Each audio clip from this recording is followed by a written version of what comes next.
Makeup box open ചെയ്ത് നോക്കാം. Box ആക്കിയിട്ട് വെച്ചിരിക്കണം ഓരോന്ന്.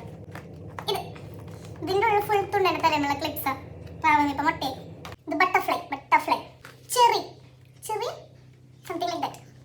ഇങ്ങനെ കുറച്ച് ഐറ്റംസ്, ഗൺസിന്റെ കുറച്ച് സെറ്റുകൾ. ഇതൊക്കെ തുണ്ടെങ്കിൽ ഗിഫ്റ്റ് കിട്ടിയിട്ടുള്ളത്. ഇതിങ്ങനെ തലേനെ ക്ലിപ്പ് ചെയ്യേണ്ട പോലത്തെ സാധനങ്ങൾ. നെക്സ്റ്റ് കുഞ്ഞു ക്ലിപ്പുകൾ.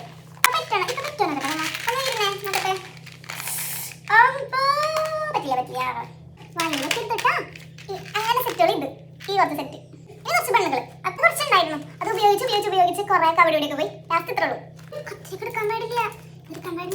ഹെയർ ബാൻഡ് വളരെ റയറായിട്ട് ഹെയർ ബാൻഡ്സ് യൂസ് ചെയ്തിട്ടുള്ളൂ. അങ്ങനെ കുറച്ച് ഹെയർ ബാൻഡ്സ് ഉണ്ട്. എന്റെ പഞ്ചലോഹ താള ഇപ്പൊ പാദസര കിട്ടപ്പോ അത് മാറ്റി വെച്ചു. ഐലൈനർ ബ്രഷ് വെച്ചിട്ട് കൺമഷി. പിന്നെ ഇത് ഞങ്ങൾ ശകുന്തളയാവാൻ വേണ്ടി തുണ്ടയ്ക്ക് വാങ്ങിച്ചതാണ്. പക്ഷെ അതെന്തോ ഇടയിൽ ഡ്രോപ്പ് ചെയ്തു. അതിന്റെ 2 മാലകള്, പിന്നെ തുണ്ടന്റെ ടീത്തർ, അതൊക്കെ ഇതിലെടുത്ത് വെച്ചിരിക്കണം. മറന്നു എടുത്ത് വെക്കാം. ഇത് നെയിലൊക്കെ, നെയിൽ ഫയല്, ചീർപ്പ്. അപ്പൊ എത്രയുള്ളൂ. ദാറ്റ്സ് ഓൾ ഫോർ തുണ്ടാസ് മേക്കപ്പ്. ഇതിങ്ങനെ സെറ്റ് ചെയ്ത് വെക്കണം. കാരണം സുഖം എപ്പോഴെങ്കിലും ആവശ്യം വരുമ്പോൾ ഇതൊക്കെ ജസ്റ്റ് ഓപ്പൺ ചെയ്താൽ മതി. അല്ല